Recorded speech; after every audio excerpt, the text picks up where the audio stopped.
Hello and welcome to the Canada News with your host Gurdwara. Now let's have a look on the headlines. Ontario expanding second dose COVID-19 vaccine bookings to 70 plus starting on June 7. The Ford government had decided to close schools until September, but the issue of reopening schools in Ontario was once again discussed. MPP Gurdwara Singh once again raised the issue of halving the auto insurance rate. Now news in detail. The issue of reopening schools in Ontario was once again discussed. The Ford government has decided to school opens until September, but the opposition is misrepresenting it. Premier Ford responded by alleging that all doctors were talking about keeping the schools closed, but the opposition wanted to bring in the Chout web because there were cases before the schools reopened. Yesterday, the Premier rejected advice from teachers, from school boards, from pediatricians, from his own science table, yet again, and he kept schools closed, but promised outdoor graduation ceremonies literally for every single grade. But school speaker have said they can't deliver that. In fact, principals say that the Premier's plan, and I quote, is not practical, it is not possible, it is unrealistic, and it is disrespectful. Is there anyone in our schools, in our children's hospitals, or anywhere who actually approves of this Premier's scheme? To reply, the Premier. Thank you so much, Mr. Speaker, and I want to thank the Leader of the Opposition for the question. Well, you know, Mr. Speaker, when Dr. Brown, head of the science table, came out and said we're going to have an increase of 6 to 11%, that equals 2,000 to 4,000 new cases. Now, the Leader of the Opposition may not think that's too much to create spread and create another fourth wave. The difference between myself and Leader of the Opposition, I don't want a fourth wave. Leader of the Opposition wants us to keep going and going and going. I don't. I want to make sure we protect our kids. And as for the doctors, Dr. Peter Juni, I'm going to quote him, Ontario, unlike other places in the world, did a relatively good job. If you compare to the UK, our way of cohorting kids, of masking kids, is much, much better. We have Dr. Juni, we have Dr. Brooks Follis, we have Dr. Dr. Foster, we have Dr. Fisman. So we have a lot of doctors that are saying this is not safe, and I couldn't get a consensus. But we're going to make sure we have a great end of June, great July, and great August for the kids and the rest of Ontarians. And the supplementary question. Well, Speaker, this Premier at every stage of this pandemic has refused to listen to the expert advice. In fact, the Premier he made a big show of asking teachers and principals and pediatricians and experts about school reopening, and all agreed to put our children first. Instead, the Premier has done the exact opposite, as he's done all the way along. Alex Munter, the CEO of CHEO, Children's Hospital of Eastern Ontario, says this, and I quote, Ontario kids have been out of school longer than children almost anywhere else in the world. I am overwhelmed by sadness about all this. It feels like we adults have let our children down. MPP Gurdwara Singh once again raised the issue of halving the auto insurance rate. In response, the Government House Leader alleged that NDP had been protecting the Liberal government since 2011, but they were never raised the issue of auto insurance. But now they are raising the issue. He claimed that the Conservative government had always tried to reduce the tax burden on Ontarians, but the NDP had never backed down. 3 years ago, the Conservative government voted down my bill, which would have actually lowered car insurance rates. The Conservative government said that they would act on their own to lower rates, but guess what? 3 years later, just like the Liberal government before them, every single year the Conservative government has been in power, they've allowed billion-dollar insurance companies to increase their rates for Ontario drivers, despite the fact that over the past year we have been in a pandemic, there are far fewer cars on the road, and our roads are safer than ever before. Now, I want to be very clear. Car insurance rates only go up when the Conservative government allows them to go up. So my question to the Premier is this. Why is he letting billion-dollar car insurance companies to rip off Ontarians, and why won't he use his power today to mandate lower car insurance rates for drivers across Ontario? To reply, on behalf of the Government House Leader. Again, Mr. Speaker, a strange question coming from this member in the NDP. Now, I can appreciate he wasn't elected in 2011 when the NDP held the balance of power in this place, and their only requirement to keep the then Liberal government, which they agree was a disaster, in power, was that they do something on auto insurance. Now, in 2011, that auto insurance rate went up. Did the NDP throw the Liberals out? No. 2012, auto insurance went up. What did they do? Kept them in power. 2013, it went up. What did they do? They kept them in power because they agreed that all that needed to happen was a stretch goal, because that's all that mattered. Mr. Speaker, we understand how important it is to make things more affordable for the people of the province of Ontario. That is why we are working so hard to increase affordability for people, bringing taxes down, Mr. Speaker, ensuring that we have a vibrant economy. On every measure, the NDP have voted against that, Mr. Speaker. We'll continue to work for Ontario taxpayers. The supplementary question, the member for Brampton North. Thank you, Mr. Speaker. My question is to the Premier. As the auto insurance critic, I've been working and fighting, trying to make sure that this government works with me to lower auto insurance. Many times in this legislature, I talk about how high auto insurance is in Brampton and Brampton North. We pay some of the highest auto insurance in the entire country. I've written to the Premier, I've written to the Minister of Finance, asking them to help to lower auto insurance and make life more affordable for Ontarians. However, sadly, Mr. Speaker, I have heard nothing from this government. The government cannot sit back idly and do nothing. I've talked to taxi drivers, I've talked to truck drivers, and they've also said that they can't continue their business because auto insurance rates are too high. The Premier has said, and my member mentioned as well 3 years ago, that they would lower auto insurance, but they have not lowered auto insurance. Insurance rates continue to go through the roof. Now, the member opposite says that it's a stretch dream, it's a stretch goal to lower auto insurance. I want to ask the government when, or actually why, have they not been able to lower auto insurance for the people of Ontario and give them a break, which they need right now? Government House Leader. Yeah, I'm glad the member opposite agrees how ridiculous accepting a stretch goal is to reduce auto insurance rates. What's even more ridiculous is that member and his party accepted that as a condition of keeping the Liberals in power between 2011 and 2014. Mrs. Saga Mayor Bhani Karambi congratulates all Pride Month residents. He said that this Pride Month would be celebrated on June 15 by lighting the clock tower. The Pride flag will be hoisted at the same time. He said that this time the program will be hosted virtually without much gathering. I first want to start by wishing everyone a happy Pride Month. In Mississauga, we celebrate and embrace our 2SLGBTQ+ community. Diversity, equity, respect, inclusion are at the core of our city's identity. I'm proud that on June 15th, we will be lighting our clock tower, multicolors, and raising the Pride flag high here at City Hall. Although we can't gather together this year as we normally do, we still have big plans to celebrate our 2SLGBTQ+ community. On June 15th, I will be hosting a virtual Pride celebration with Fluffy Souffle, a Toronto drag performer who is passionate about supporting 2SLGBTQ+ families and gender-variant children.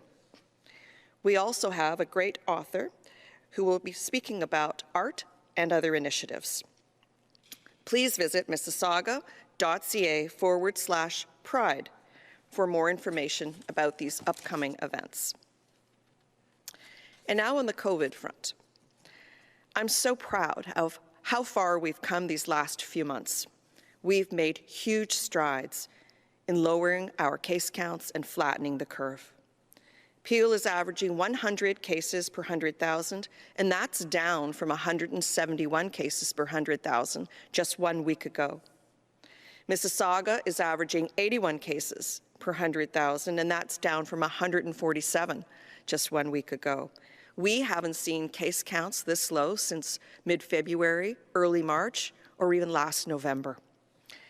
Our R factor, which tells you how many people a COVID-positive individual will infect in our community now sits at 0.66. I'm also very relieved that the situation at our hospitals is stabilizing even further. Trillium has 50 COVID hospitalized. NDP leader Jagmeet Singh discusses his party opposition resolution. He also mentioned about the steps being taken to take concrete steps for recolonization with the indigenous people, to include the indigenous and recolonization report. And all the hard work you put into this. I want to thank all the survivors and the warriors and the advocates for children. Thank you so much for being here. I know it's always so difficult to continue to have to share your trauma, but I thank you for doing that. Thank you for your courage, your resilience, and for your words that you'll be sharing with us. Today, we are debating our Opposition Day motion, and in it, we are calling for action. As Charlie said, the discovery of those 215 Indigenous children buried in Kamloops has shocked the nation. It has left people reeling. People are in horror. But people are also coming together in incredibly powerful memorials, commemorating and reflecting on those children, but also reflecting on what that means about our country. And people are now saying very clearly that it is not good enough to fly the flags at half-mast. It is not good enough for the federal government to just express words of condolences, particularly when they are still fighting Indigenous kids in court, particularly when they're still fighting Indigenous survivors in court. So what we're calling for is concrete action. What we're calling for is stopping these legal battles against Indigenous people, stop denying them their rights, respect the ruling of the Canadian Human Rights Tribunal, work with Indigenous communities instead of fighting against them. And we also want to see the calls to action from the Truth and Reconciliation Commission put in place, 94 calls to action. These aren't recommendations, these are calls to action. And in this moment, when we are reeling from the horror of this discovery, Canadians are demanding action, we are demanding action. And we're going to hear today from people directly impacted by this Liberal government, who on one hand tries to express condolences about the horrific discovery of Indigenous children being buried at a residential school, these kids that were killed in a genocide, and then in the same breath are fighting Indigenous kids in court and fighting survivors in court. And this cannot continue. We're going to have a vote on this motion, and we will see where people stand. If they stand with Indigenous communities, if they stand with and for justice or not. With that, again, thank you so much. Je veux remercier. Instead of accepting the advisory panel recommendation to end the mandatory quarantine hotel program for international travel to Canada, the federal government is preparing to impose higher fines on those who try to avoid the program. Government says police will raise 5,000 fine for violating Quarantine Act. The current fine is 3,000. Some travelers prefer to pay 3,000 instead of going through the quarantine process. Under the quarantine process, they get tested at the airport for COVID-19 and then stay in the hotel for 72 hours and wait for the result. The Public Health Agency of Canada says 798 fines were imposed on those who refused to quarantine the hotel from February 22nd to May 7. Of these, 606 fines were imposed in Ontario and 192 in British Columbia. There is no record of fines being issued in Quebec and Alberta. International flights are still allowed to land in these two provinces. The Senate has unanimously passed a bill for a constitutional holiday to commemorate the tragic history of residential schools in Canada. Bill C5 was expected to receive royal assent. Arrangements have been made to celebrate the first National Day for Truth and Reconciliation on September 30. The bill was swiftly passed in both houses of parliament after 215 Aboriginal children were found in common grave at a former residential school in Kamloops, BC last week. With the passage of this bill, a special day will be constitutional holiday for the employees working in the workplace controlled by the federal government and the federal government. Stephen Gilbert, Canada's Heritage Minister, told the Senate on Thursday that the aim was to make Canadians aware of the dark chapter in the country's history. It was also be a day to remember the survivors of residential schools, their families and their communities, as well as those who have been passed away. It was also demanded by Truth and Recolonization Commission and Indigenous leaders. Ontario says it's planned to open up bookings for a second dose of the COVID-19 to individuals 70 years and older ahead of the schedule, those aged 70 and over, as well as individuals who received their first dose of the Pfizer or Moderna vaccine on or before April 18, 2021 can book their second dose appointment using the provisional booking system or by calling the provisional vaccine booking line. The move is being made a week ahead of schedule due to an increasing supply of vaccines. According to the province, some public health units who are using their own booking system may expand eligibility sooner. York Region became the first public health unit to accept appointments for anyone aged 70 and back on June 2nd. Now let's talk about the COVID situation. Peel Region Medical Officer Dr. Lawrence Law reports on the COVID-19 outbreaks in Mississauga. He said the positivity rate in the city this week was 7.8%. Dr. Law said although the situation is improving, but still precautions cannot be ignored. He also said that B11.7 new strains were seen during the second and third wave. Mississauga's weekly incidence rate for COVID-19 currently stands at 81 per 100,000. with a test positivity of 7.8%. Things are starting to look favorable, but we cannot grow complacent. I urge our residents to remain vigilant despite the improvements in our trends. Like all of you, I too want to exit out of the acute phase of the pandemic and enter a new reality where COVID is no longer the novel threat that it is today. But here's the situation. And we've been here before somewhat, where between the second and third waves, we saw B117, now called the Alpha strain, replace the previously dominant wild-type strain of COVID-19. That Alpha strain then drove significant misery during the third wave that we just endured through April and May. And as that third wave resolves, our science table colleagues have advised that we are now seeing a similar replacement pattern with more and more B1617 in the Peel community, known as the Delta variant, originally detected in India. The Alpha variant is receding, but the Delta variant is increasing more and more, with 97 cases detected to date in Peel since surveillance for this variant started at the beginning of May. The science table's analyses, which are preliminary, show that Peel is ahead in this replacement. The Delta variant is anticipated to be the dominant variant in Peel within 4 weeks and within 8 weeks in the rest of Ontario. We must thus remain careful, and we cannot afford a fourth wave driven by the Delta variant in our community.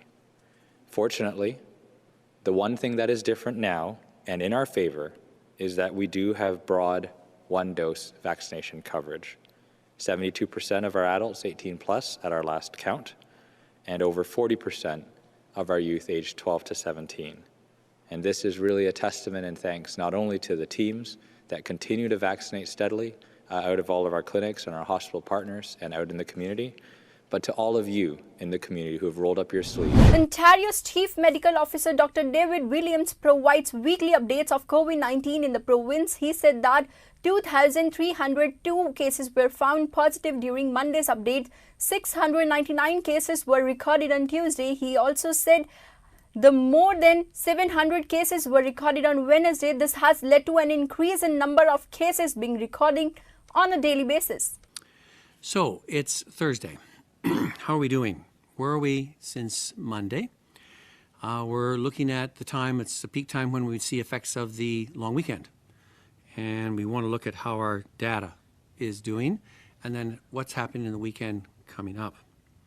Since our last update on Monday, we've reported 2,302 new cases of COVID-19.